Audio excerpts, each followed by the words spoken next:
let's imagine you're looking for a different means of transportation. According to how I see it, you may either purchase your own van and be responsible for managing it, including keeping it up to date, changing the oil, replacing the tires, and other maintenance. The vehicle is yours, so you are ultimately responsible for keeping it. You might also hire a vehicle as an option. For a monthly fee, you may rent a vehicle in this situation, and you are free to utilize it however you see fit. You just need to pay the owner the rental fee for using the vehicle. The rest is taken care of. You would have to decide which one best suited your needs and was the wisest course of action based on the various aspects of your life. For instance, you may not have enough money to purchase a new van entirely, or you could be too busy to handle the upkeep. Well, if you think of this analogy, it's pretty much the same as the difference between a crypto coin and a token. Hello everyone, welcome to Finance Wisdom. In this video, we're going to talk about what are the tokens in cryptocurrency, crypto coins versus tokens. If you are new to this channel, do like and subscribe to the channel. To keep track of all the data, a coin utilizes its own blockchain, which in our example would indicate ownership of the vehicle. But with a token, your infrastructure is the blockchain of another person's cryptocurrency. When you produce a token, you essentially pay rent. You are not required to design the blockchain, develop the whole code, and consider how it should be verified. Instead, you just generate the token, which then utilizes the blockchain. Ethereum would be the ideal case study for this video. Ethereum has a built-in blockchain that verifies transactions and maintains value. The Ethereum team has been putting in a lot of effort over the last several years to update and repair vulnerabilities as well as improve the system as a whole.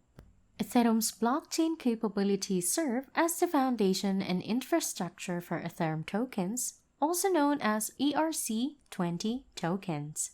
One ERC20 token produced on the Ethereum network is the Basic Attention token. The team concluded it was not big enough to build its own mainframe, but they wanted to build a system where consumers could easily and simply reward the artists they follow. With the help of the Fundamental Attention token, the team can focus on making the Brave browser, which is a great product. The Brave team could concentrate on their own products since they had created a token that allowed them to trust the Ethereum network for security and reliability. You should also be aware that a group of developers may opt to switch from a token to a coin if they believe their project is expanding sufficiently swiftly.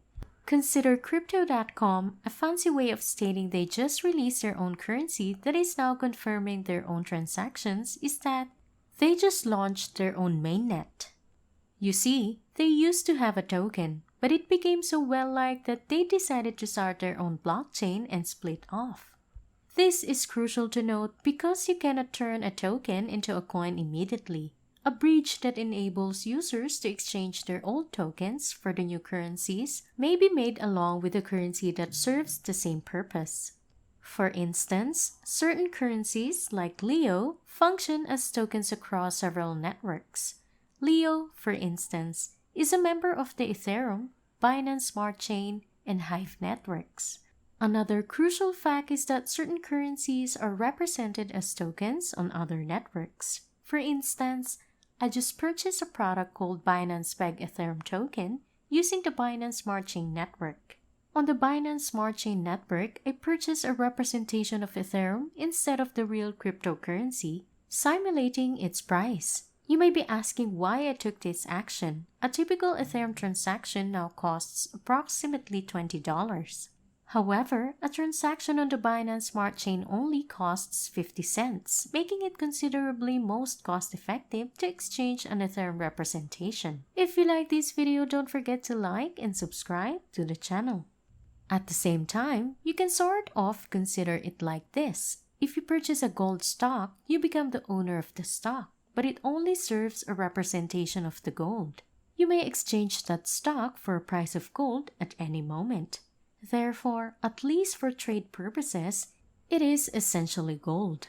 I really hope that this is not too unclear. Even though that is a simplified explanation, there are a few distinct kinds of tokens that we can use to group each token's purposes together. Let me go over a couple examples here, and maybe you'll get the hang of it if you haven't already. Platform tokens are at number 1. Platform tokens are created to support a decentralized application on the blockchain. For instance, Uniswap is a decentralized application that enables users to exchange one Ethereum token for another. Despite being decentralized, Uniswap also has its own token, the Uniswap token, which is distributed to investors in the platform with the promise that eventually token holders will be able to vote on changes and possibly even earn money.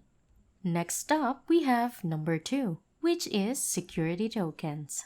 For instance, ownership of the other assets is represented through the issuance of security tokens. For instance, if you wanted to buy gold but didn't want to keep the physical metal, someone could make a token that tracks the price of gold.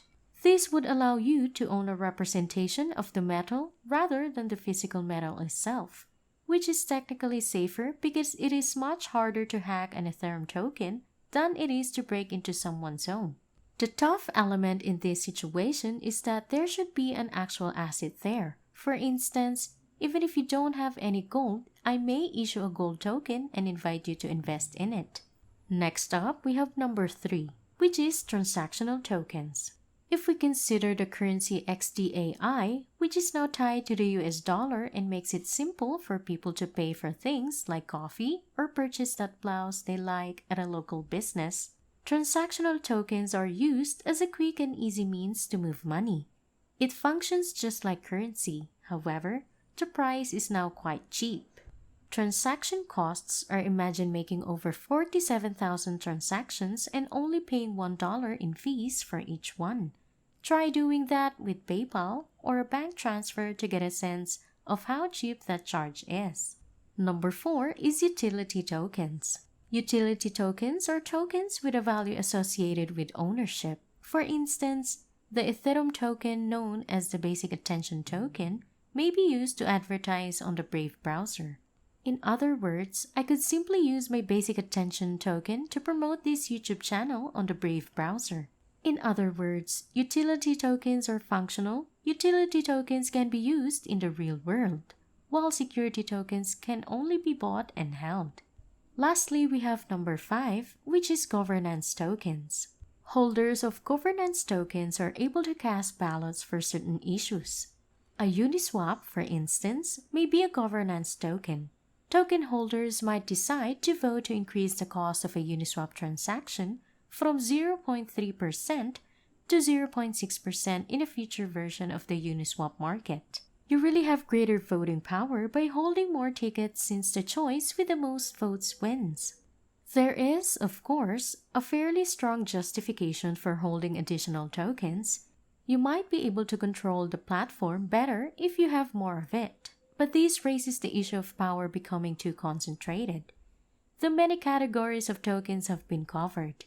I hope you know now why we need them and how some of them function. Thank you for watching. I hope you have learned something from this video. If you like this video, do give us a like, subscribe to the channel, and comment down below. Thank you and goodbye.